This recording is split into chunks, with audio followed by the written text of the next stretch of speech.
Hello and welcome to another edition of the C Squared podcast. This is your host Curtis, my co-host Holly, and we are here today with Nolan from Every Podcast I Love Is Dead. We are here to talk to him about obviously podcasting and various other topics we have.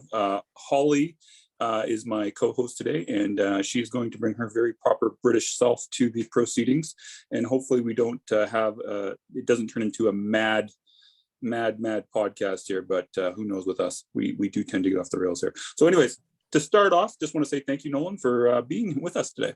Thank you. I'm glad to be here.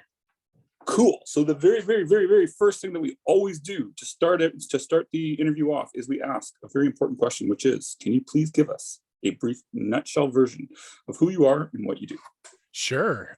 So my name's Nolan. I'm the host of a podcast called Every Podcast I Love Is Dead, which is dedicated initially to punk, metal, and rock, which are my three loves, but it's kind of expanded and I've got a lot of different guests on there. I host a couple other podcasts as well, and I love podcasting. I love music, and I love anything where I can talk a lot.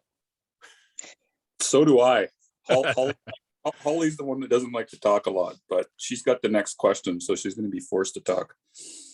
Oh, that's fine. This is why I do podcasts with you, because then you just fill in all the gaps. Mm-hmm. So yeah, I guess my question to start with then is, how did you enter the world of podcasting? It's a great question. So, I mean, I think a lot of people kind of took the pandemic as an opportunity to just try something new, whether it's pick up an instrument, start crafting, do a hobby, whatever it might be. I changed to work from home like a lot of people did, and I saved on a 3-hour commute. So with that savings, I was like, perfect. Let's do something with our time. And besides playing a boatload of video games, my background's in radio broadcasting. As I said, I love music. So the two just sort of made sense. I wanted to do a podcast for a long time, and I was always trying to wrangle in people to do it with me, but it's so hard to organize people, especially adults who have lives. So I was like, forget it. I'll do it on my own. And yeah, here we are. I started in 2021. I'm on season 3, but that's because when I started in 2020, I was just like, forget it. I did 3 episodes, throw that out the window. I'm done with 2020. Like a lot of us thinking 2021 would be better. It wasn't, but the show got better. So I wanted to ask the next question, Holly, if that's appropriate. Yeah. Cool. So Holly wrote down a question that I'm pretty sure I already know the answer to, but I just want to know myself. So where did the name for the podcast come from? Oh, awesome question. A lot of people don't ask that question. They just are like, that's a really weird name. But I want to hear if I'm right. I think I'm a huge Typo Negative fan. Everyone I Love Is Dead is an awesome song. And I was like, what a cool name if I just throw podcast in there. So that's where that came from. Cool. Okay. Holly, did we have anything to follow up on that one? I was like, how does she not know this? I had an inkling. I just need to confirm it. Well, okay. Well, just to put Holly on the spot, since it's be a dick time. Did you actually know the Typo Negative song or no? I knew of it. I did have to go and double check it was that one, but yeah. You're not a Typo Negative fan, in other words. It's kind of, if it's on, I'll listen to it. I just don't always go and search for them. Oh, you got to kind of be in a place, right? Like I love the band. I can listen to them just about any time, but you need to be in sort of a mental headspace. I think that's part of it. Yeah, I've got to be in the mood. I would argue about this. I think Typo Negative can be on me 24 hours a day, all day, personally. But I wouldn't be opposed. Maybe I'll just do a like all Typo Negative podcast. That would be a good idea. I would listen to something like that, because I think that would be like pretty good. Like if you kind of did a deep dive on the discography or something like that. Yeah. But okay, so now since we're talking about Typo Negative, what do you think is the best Typo Negative album? Everything offers something that I really love. October Rust, it's hard to not say that's the best one, but I really like World Coming Down. Like I got really into that album, and I know it's newer for Typo Negative, and I guess not exactly what you got on older Typo Negative, but Yeah. really love that album, like a doom metal album that Yeah. pretty much is quintessential. I agree with you on that. Now let me hear you. What do you think is the worst Typo Negative album? I don't think there is one, in all I would say honesty. Hard. Which one? Slow, Deep, and Hard. That would be mine. I can't really get into that one that much. No. A couple songs.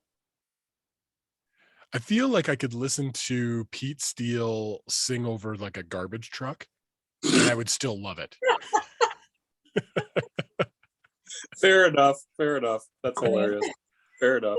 Ollie, what do you how do you feel about Typo Negative? I know I'm taking everything off the rails here, but I just I do like them. I think I've just got to be in the mood to listen to them. So what would be your favorite Typo Negative album if you've heard an entire Typo Negative album? If you haven't, it's okay. I'm just asking. I think I have. Thanks. Probably. Yeah, I know this is bad, isn't it? I don't know. World Going Down is probably the one. Dude, we got to rectify your Typo Negative. I know. It's fine. This is my homework now. You got homework now coming out of this, Holly. She does. She does. I'm almost willing to pay her to listen to Typo Negative, but I'm not going to go that far. I'm not going to go that far. That sounds like a hell of a job. Yeah, she just has to sit around and go all day.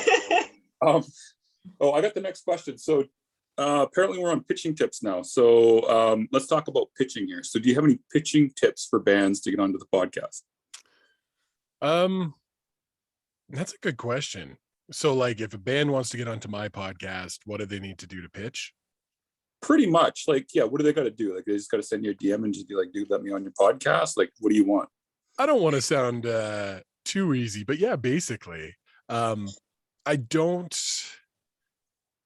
want to discourage anybody over their music, but if the music isn't necessarily in the right genre, so I still try and stay true to rock adjacent. So I've had some like hip hop artists and rappers and even some country artists reach out. And it's hard for me, not knowing those genres, not liking those genres, to put in the effort on an interview to sound interested in like, oh, cool. Tell me about, trends in hip hop. Yeah. Respect what they do, absolutely, but it's just not my forte. But basically, there's only been one rock act that I turned down, and it's because I kind of thought that they were joking. Turns out they weren't. I won't say who they were, but the music and the music video were very. I couldn't take it seriously, and not in like a haha Weird Al Yankovic kind of way. It was like a like cringy, couldn't take it seriously, and so I thought it would be tough to sell that it was something people should be listening to. Is it worse than like I like New Ministry video cringy? If you've seen that one was pretty bad. I don't know. I haven't seen that video. I have to check that out. It's fucking bad, and it was put out by Nuclear Blast of all places. Holly, did you see that New Ministry video? No, I've got to go and find this now. The song isn't bad. The video, oh my god, I couldn't believe anybody put that fucking thing out. Where were we going with this? So band reaches out to you by DM and they're like, hey Nolan, I want to be on your podcast. Here's a song. What improves their chances of getting played? Because obviously you can't play everybody. Like I don't know how many pitches you get in a week, but I'm sure it's enough. Yeah, I try never to push anybody too far away, but I do have to put my foot down and say, hey, you know what? I am booked up for X amount of months, so let's get you on in the fall and come back to it. Sometimes bands get discouraged by not getting immediately on there. It's like, well, I've got an album that I need to promote right now. It's like, well, then reach out to me when you know the album was going to come out and do it that way. So those sorts of things are always kind of annoying. But yeah, I mean, good music always helps. So any band that, I can really enjoy, I know I can like wholeheartedly get into and promote them, play their music, have a good interview and a good conversation. Those bands are always easy to have on there. And we've made some great relationships with some incredible bands with really cool people, including Holly and her band Disconnected Souls. Toot for Holly. Right? So I was going to ask you something. Now I'm embarrassed on Holly's behalf because I don't know why, but I treat her like a little sister for some goddamn Well, we can reason. embarrass her further because I love her voice so much and to have that accent. I asked her to do a lot of the production work for my show. So she's now the voice of the intro, the outro, and a few other production elements on there. So Nice. if you love Holly, listen to my show. The Holly Royal fan club in full effect here. Now I've pulled Exactly. Holly, since I'm embarrassed on your behalf and shy for your behalf, you know, you're gonna ask the next question, whatever it is. Okay. Great, thank you. You're Well, I welcome. think it kind of leads on quite nicely. Because I was going to ask you a little bit about networking, because obviously you do quite a lot of networking with bands, and also with other podcasts and things like that. So, do you have any advice for maybe musicians sort of looking to build up their network a little bit? I think it's about treating people well, right? Like there's a lot of ego in music. There's a lot of ego that comes with talent. But I don't care how talented you are, you don't treat people like shit. And if you do that, you're going to lose a lot of favor. Networking has been like the biggest focus for me and my network coming out of last year. And this year, I really want to focus on it is, you know, networking with the bands is really important, but also networking with the other creators. And we've built this podcast network that's just incredible. We've got a Discord server set up. We share a lot of advice. We share a lot of guests. We share a lot of tips, tricks, and then a whole bunch of random memes, because that's what you do in a group like that. But I think the opportunity is there for musicians as well. And to give an example, I think a band that you're familiar with, Holly, is Casket Robbery. Another band that we've had on the show. They are so insanely connected with their fans through Patreon, Discord, Facebook, and all social media. They respond to everything. They appreciate getting tagged. They're just the most humble people, and they've kind of drawn in all these other musicians and artists who really appreciate that. So I guess if you're in a band and you're looking for lessons on like how to generate more genuine interest and network, follow Casket Robbery. They're gonna show you a thing or two about what that means. Corey's ego is just gonna go like this when I tell him. It's gonna be like, actually knowing him, I'm just gonna be like, cool. He's just gonna say, he'll be just like super chill about that. yeah, cool. That's pretty neat, man. Anyways, hopefully. So here's me making fun of him. Where are we going next? So networking. So who would be another example of a good band that you would say to check out in terms of networking, like you were saying, other than Casket Robbery? Because they're great. I think we've embarrassed Holly enough, but Disconnected Souls is very good at that. Holly's very good at that as well. There's a lot of bands that are kind of up to good things all over the world, but I really find this network of bands in the UK really seem to help promote each other, give recommendations, are active and reaching out. I interviewed a band last year called Finding Aurora. They're just like a straight up rock band, like honestly sound a lot like the kind of a new age Foo Fighters. And they're from Newport. And then through them, I found another band called Murder Club, who are also a Newport band. And then you just start building it from there. So it's kind of interesting how it kind of starts with one group, but then they're connected to others, and it really expands. And there are a lot of bands that are doing a great job of that. For sure. Gaia is really good at that too. I just want to give Gaia a shout out, because Gaia, I don't know if you know Gaia, she works with us, but she's fantastic as well with that. Okay, so what else do we want to go over with in terms of networking, Holly? Because I'm about ready to turn us off the rails again. So I think it's a nice summary. I think I guess the thing with networking is it's kind of a slow process. I think some people, they start messaging other bands, and they expect suddenly this huge community to appear out of nowhere. And I think the reality is it does take a while to build up. Well, and you think of the trend last year where it was like, tag your favorite band and see if they respond on Facebook. I didn't participate in that, but I thought it was super cool.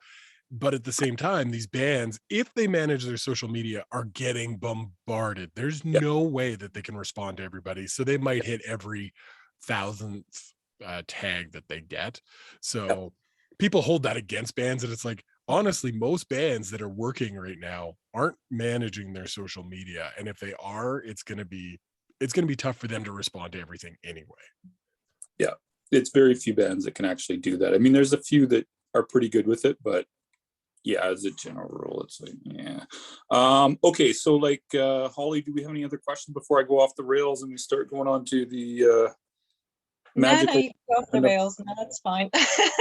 I like your style, Curtis. Let's do this off the rails. So what is the worst experience you've had with a band, without naming names, in terms of being pitched or whatever the heck it is, but what is the absolute worst experience you have had? So one was an interview I had with a band, and all great guys, really good communication. The music was super good, but they set up, it must have been like an iPhone across a community hall so that they could all be in there. And I assume that the Wi-Fi in the community hall was just trash, because before they even started talking, it was cutting out and clipping and digitizing and all of that. So it was such a painful interview to get through. We got there. I ended up salvaging some of it, but there's a lot of it that kind of got lost in the mud. So not necessarily on the band, but just if you're in a band or if you're a creator and you want to have a good interview, start with your equipment. Make sure your internet is good. If you're running Wi-Fi, that's fine. If you can direct connect, way better. And just make sure you're in a nice quiet space and ready. Do some test calls before, if possible. Yeah, I agree with that. That's pretty good. You didn't give me the off the rails answer that I was hoping for. Everybody's actually been super cool, and I don't know if it's just a byproduct of the pandemic and a lot of creators and artists being at home and not having a lot, or having an abundance of time, that it's like they can dedicate their time to you. The only real one, like I said, that I kind of turned away was the fella that I thought was joking with me, and turns out he wasn't. That is the worst when that happens, when you get sent something and you think it's a joke and you kind of say something sarcastic and then you realize that you're actually being an asshole and you're not trying to be an asshole. I mean, it's hard for me not to be an asshole sometimes, but when it comes to music and creators, I'm always friendly and welcoming and listen to everything that gets sent my way. It's just, I couldn't do that. How much music do you actually listen to in a day, out of curiosity, if you're willing to say? It's probably easier to pinpoint the time of day that I'm not listening to music. Whether it's submissions from bands, fellow creators podcasts I listen to all the time. The bands that are going to be on my show, I will listen to pre and post, especially if I really enjoy the band. They just become part of my playlist. And then I constantly have music on, whether I'm here at my desk creating, I'm at the gym, I'm traveling, whatever it might be. We are one of those families who has, and whatever, worried about people spying on you. I have a Google in every room so that I have music in every room. Jesus. Wow. That's pretty impressive, actually. I've taken to selling a few of them because I had too many. Well, if you have, I don't know how many rooms you have, but if you're anything like my house, that'd be a lot of fucking. Anyways, where are you located?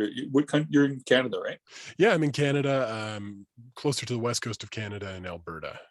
Okay, you're in Alberta. So, okay, I don't know what it's like in Alberta for shows right now. Do you guys got restrictions going right now? I have lots of restrictions. I haven't been to a show since December of 2019. There have been a few attempts at live music to come back, and there's been a few like smaller bar shows. A lot of stuff just keeps getting postponed, and the larger acts will postpone. Shinedown was supposed to be through this month. They postponed, I think, until June. I've got tickets next month to go see Motionless in White, Ice Nine Kills, and Black Veil Brides, knowing that it may not happen. And same thing, I've got Slipknot tickets in April up in Edmonton. But I bought the insurance. I've never bought insurance on a concert ticket before. And I was like, I'm going to buy insurance because I don't know. I'm not confident in this. Yeah, so I'm in Ontario, and that's kind of the reason why I haven't been even attempting to buy any tickets, because I'm thinking it's going to be like summer, September type thing. Yeah. Like Alberta, but here they keep switching their minds like every 2 weeks. It's gone. I didn't know that you were in Canada. So, I mean, that Alberta is sort of the Texas of the North. We've just sort of really cowboyed up throughout the pandemic and just thrown a lot of science out the window here.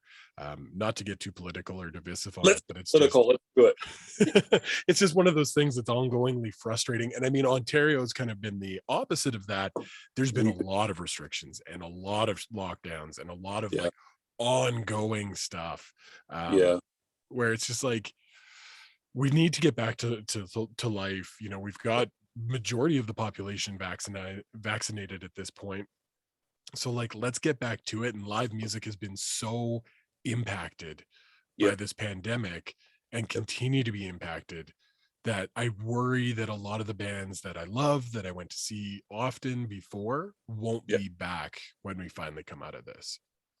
Yeah, no, I agree. Yeah, like I know what you're saying. Like Alberta, they went whole hog. We just went opposite direction. And there's gotta be like a middle ground. I don't know what the hell it is, but it's like everybody in Ontario, I think, is done. I think everybody in Alberta, everybody's fucking done. Yeah. Well, now it's like the focus has shifted and everybody's blocking the borders and this whole convoy stuff that's going on. And it's just like, okay, if they're going to do that and you know that they're unmasked and what have you, all of us who've kind of done our thing, it always feels like we're being punished. Yep, 100%.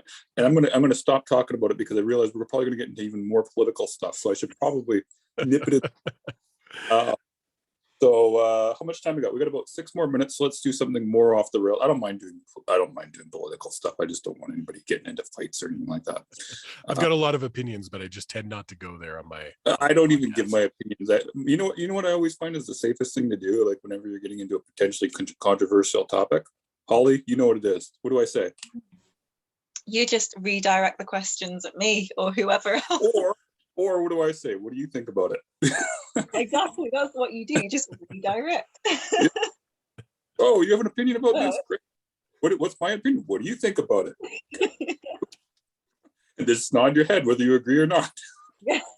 But anyways, back to what we were talking about though. So so we talked about live music a little bit. So what do you think is the most, like right now there's a lot of deathcore coming out. I don't know how you feel about it. There's a lot of metalcore coming out that's going to be popular. What in your opinion is the style that people should be watching with? How am I phrasing this? My English is so bad today apparently. Which genre do you think has the most potential with upcoming bands? I think it's deathcore, but I want to hear your opinion. Yes. I called last year the year of metalcore because you see bands like Architects and Wage War and who else am I missing here? A few other bands that just Spirit Box at the top of that. Like all these bands had this renaissance last year. And it's different from the early 2000s metalcore that we got, with Killswitch Engage and that sort of thing. But that seems like an exciting genre because they're trying new things and there's a lot of like punk influence in there. There's symphonic influence in there. There's some really technical work that's going on. So I think that's a really exciting genre. Deathcore is exciting too because more the melodic side of things, I love when a vocalist can be harsh and scary and all those things that kind of strike fear into you, but then they can just like unleash these hauntingly beautiful clean vocals. Phil Bozeman from Whitechapel I think is the king of that right now, and I love what that band is up to, and they did something that defied the genre and found success in it without selling out. No, that was a great album. I can't think of what the name of it is, but I've heard it. Like Kin, that's the name of it. I've heard it like a couple dozen times and I totally blanked on the name. Great album. Holly, what's your opinion on the genre end of things before we end off? I'm leaning towards deathcore because I know there's a few, well, I believe there's a few cool deathcore albums, particularly European ones that should be coming out this year, which I think could potentially blow up quite a lot. There was like 20 that came out in 1 week this month. There was like 20 deathcore albums. Oh yeah, yeah.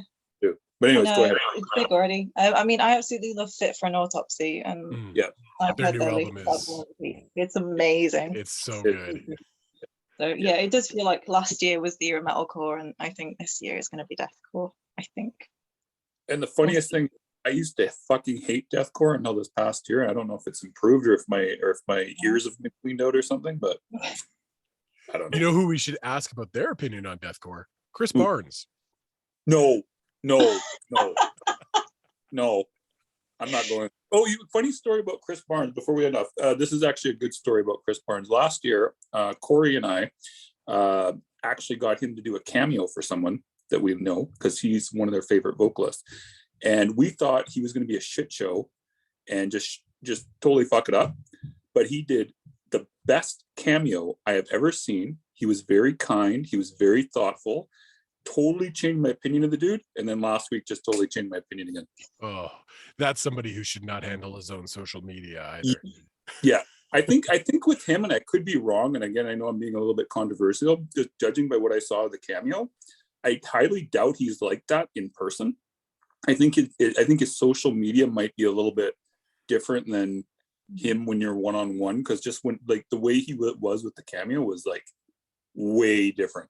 Like just like this is someone you're like, wow, that was a really nice guy. Wow, I can't believe it. There was that facade of death metal of old where you had to be the persona that you were on stage, and you were an asshole and you got arrested and you did stupid shit all the time.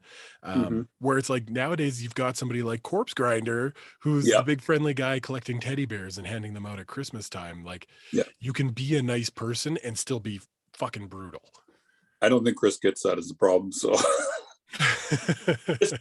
I'm just saying, people can hate me for saying that I thought Chris seemed like a really nice person, but judging by his Twitter last week, I don't want anything to do with him. But nor does he want anything to do with anybody else, apparently. Exactly. Please don't block me, Chris, if you're listening to this, even though I don't.